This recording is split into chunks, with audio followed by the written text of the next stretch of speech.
Received an interesting question from a follower, and it was like this: what to do when you break up and you share the same friend circles? Does one leave? Does one stay? Do we both leave? Do we both stay? Well, that's a hard question to answer because it depends on the nature of your relationship and it depends on the nature of your breakup. You see, when people break up, it's not just the two people involved that break up. It's the family, it's the friends, it's the loved ones, it's all the shared experiences that you've had with other people. It's actually tough on everyone. Now, I'm not saying don't break up because some relationships are not meant to last, and that's okay. Not every relationship is meant to last. But how you break up is really important.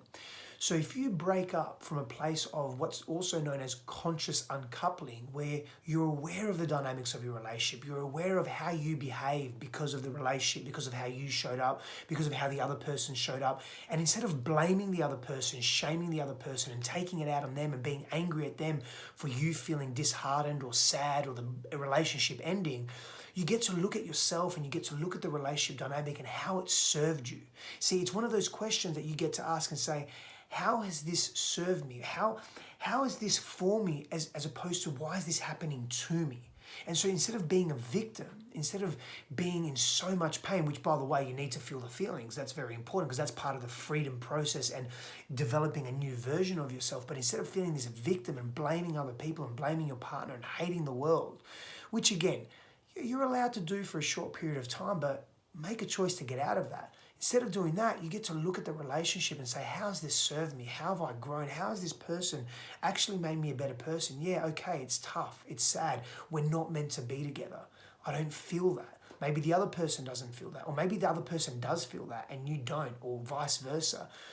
However, if you're both not into the relationship, then at some point the relationship either has to end or you have to work on it and put effort. But if you're at that point where the relationship is breaking up or broken up, how do you make the decision who stays in that same shared friend circle?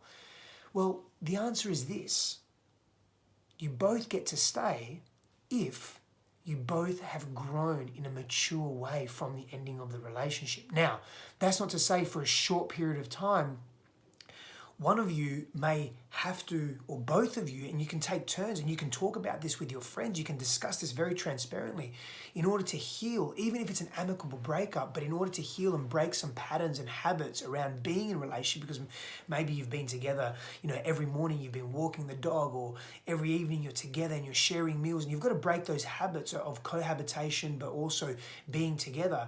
You may have to have some time apart and space from those friends, and you have to share, 1 week it's me, 1 week it's you. That literally may happen, and that's one way to handle it in a mature way. And it's not because you hate each other, but it's because you're trying to heal. And seeing the other person and being in their presence floods back memories, and then it brings you back to a place where you were, which makes it difficult to break a cycle and a pattern. So that could be an option. Or depending on how you feel about each other and the nature of the breakup, if it's a really healthy breakup where you're growing and learning and you feel really at peace with being in with that person because you realize that the best relationship that you can have is friendship, then you can both be there. And it may be a bit strange and weird for a while with some of your other friends, but you get to talk about that openly, really talk about that openly.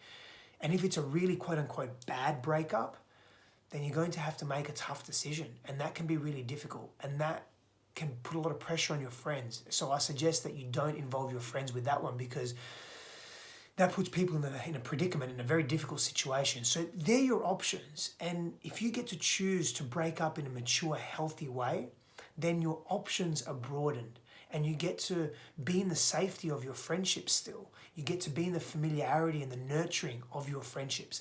And that, my friends, is super important.